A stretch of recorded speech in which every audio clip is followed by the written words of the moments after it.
सर्वेभ्यः नमो नमः। सभी को आर्य प्रणाम, नमस्ते। आइए विलंब न करते हुए हम लोग कृत प्रत्यय का अध्ययन करते हैं। चलिए शुरू करते हैं। कृत प्रत्यय आपको, जैसा कि मैंने पहले ही बताया था, प्रत्यय जब मैं पढ़ा रहा था, प्रत्यय के इंट्रोडक्शन में बताया था, उसके परिचय में बताया था कि अतिंग अर्थात तिंग से भिन्न, तिंग से जो भिन्न प्रत्यय लगे होते हैं उनको ही कृत प्रत्यय कहते हैं और कृत्य प्रत्यय उन्हीं को कहते हैं। तो कृत प्रत्यय जो हैं धातु के अधिकार में होते हैं, धातुओं के साथ प्रयोग किए जाते हैं। तो आज हम जानेंगे कि किस प्रकार से तद्धित प्रत्यय का प्रयोग करते हैं और प्रत्यय जब हम धातु के साथ लगाते हैं तो उनके रूप कैसे कैसे बदलते हैं। परीक्षा में क्या होता है, बच्चे कंफ्यूज हो जाते हैं, समझ नहीं पाते हैं और तव्या के जगह पे तव्या कर देते हैं, तव्यम तव्या, तव्या के जगह पे तव्यम, तव्यम के जगह पे तव्या और तव्या के जगह पे तव्या कर देते हैं। तो ये ऐसा नहीं करना है, ये आपके परीक्षा के लिए बहुत ही महत्वपूर्ण है। इसलिए आप सभी से अनुरोध है कि आप इसे ध्यानपूर्वक समझने का प्रयास करेंगे। जैसा कि मैंने यहाँ पर पहले लिख दिया कि तद्धित प्रत्यय का प्रयोग हिंदी भाषा में चाहिए अथवा योग्य अर्थ में होता है। इसी प्रकार से अन्य प्रत्यय भी चाहिए अथवा चाहिए के अर्थ में प्रयोग होता है। उसके लिए मैंने गाना भी आपके क्लास में मैंने बताया है, मनसा सततम स्मरणीयम वचसा सततम वदनीयम। तो इस तरह से, तो इसी तरह से आप तद्धित प्रत्यय को भी जानेंगे। और तद्धित प्रत्यय में क्या था कि तव्य तव्या तव्यम लगा देते हैं। तो जहां कहीं भी लगा होता है तव्य तव्या तव्यम तो हम तद्धित प्रत्यय जानते हैं, ठीक है। लेकिन आखिरकार तव्य तव्या तव्यम कहाँ कहाँ होगा, कैसे होगा और कब होगा, और यदि लगेगा तो फिर उनके धातु के रूप में क्या परिवर्तन होगा, आइए इस ऑनलाइन कक्षा में हम लोग सीखेंगे। देखिए, तव्यत का तव्य शेष रहता है, ठीक है, ये तो स्पष्ट है, पहले ही हमने डिस्कस किया था। और तद्धित प्रत्यय का प्रयोग कर्मवाच्य और भाववाच्य में होता है, कर्मवाच्य और भाववाच्य में होता है, ये ध्यान रखेंगे, ठीक है। और जब वाक्य प्रयोग कर रहे होते हैं तब, अब जैसे मेरे द्वारा लेख लिखा जाना चाहिए, मेरे द्वारा लेख लिखा जाना चाहिए, यह कौन सा ये है, कर्मवाच्य है। तो यहाँ पर कर्मवाच्य में क्या होता है, कर्ता में प्रथमा होता है, कर्ता में तृतीया होता है, कर्म में प्रथमा होता है ना। और ये जो क्रिया होती है वो कर्म के अनुसार होती है। आपको पहले वाच्य पढ़ा रहे थे तो समझाए थे, तो पढ़ा रहे थे तो इसमें देखिए मया लेखः लेखितव्यः। अब यहाँ पर कोई नपुंसक लिंग रहता तो लिखितव्यम, उसके अनुसार ये रूप बनता, ठीक है।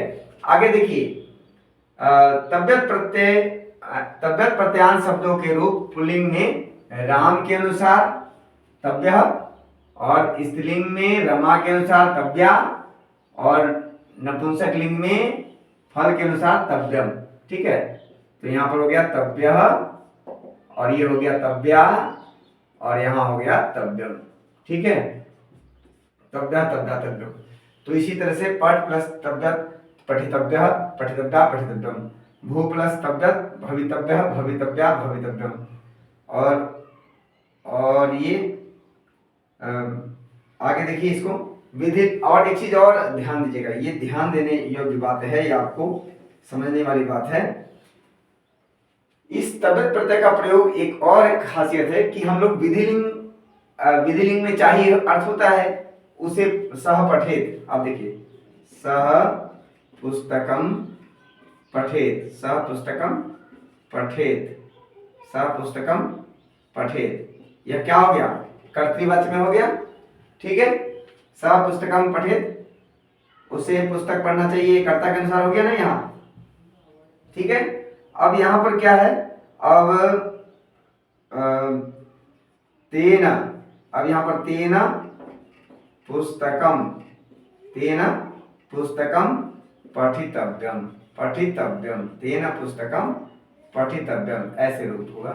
ठीक है, तो ये यहाँ पर विधिलिंग जो कहते हैं चाहिए अर्थ में जो विधिलिंग लकार जो थे जिसमें चाहिए अर्थ होता था एत, एताम, एयुः, एह, एतम, एत, एयम, एव, एम, तो यहाँ पर विधिलिंग लकार के स्थान में कर्म के प्रयोग में तद्धित प्रत्यय का प्रयोग करते हैं। तो अब ध्यान दीजिए, अब तद्धित प्रत्यय कैसे कैसे धातु के साथ लगते हैं। तो कुछ धातु ऐसे होते हैं जिसमें म होता है, ठीक है, जैसे गम, नम, गम, नम, तो मकारांत धातु है ना, इसको कहते हैं मकार अंत। मकार अंत वाले धातु के साथ जब तद्धित प्रत्यय लगेगा तो म का क्या हो जाएगा, म का न हो जाएगा, म का क्या हो जाएगा, न म का न हो जाएगा।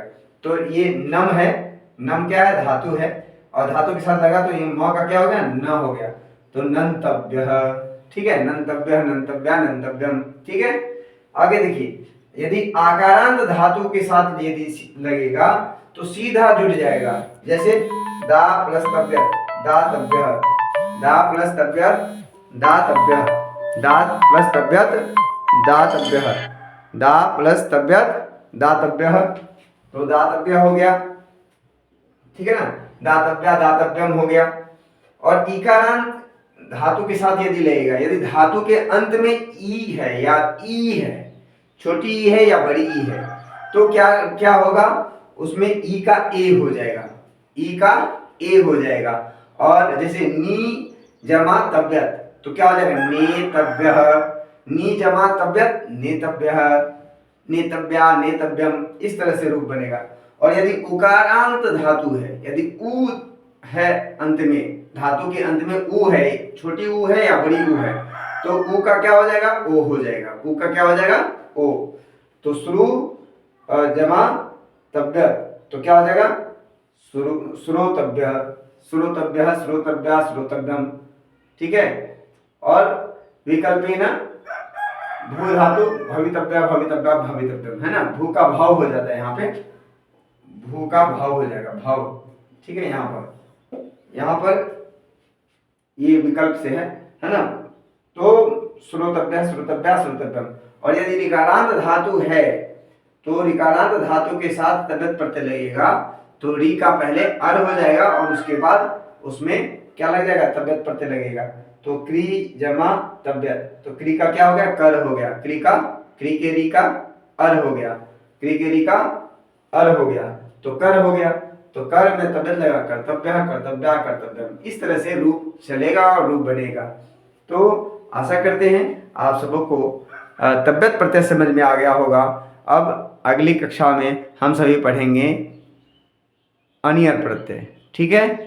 तो आप इस तरह से आप तद्धित प्रत्यय के उदाहरणों को लिखेंगे और लिख करके अभ्यास करेंगे तो यह तद्धित प्रत्यय आपका स्पष्ट हो जाएगा। और तद्धित प्रत्यय के उदाहरणों को मैं आपको और भी दूंगा अभ्यास करने के लिए अभ्यास वाले कक्षा में। अभी के लिए बस इतना ही, अपनी वाणी को विराम देता हूँ। धन्यवाद। पुनः मिलिष्यामः अन्य प्रत्ययेन सह।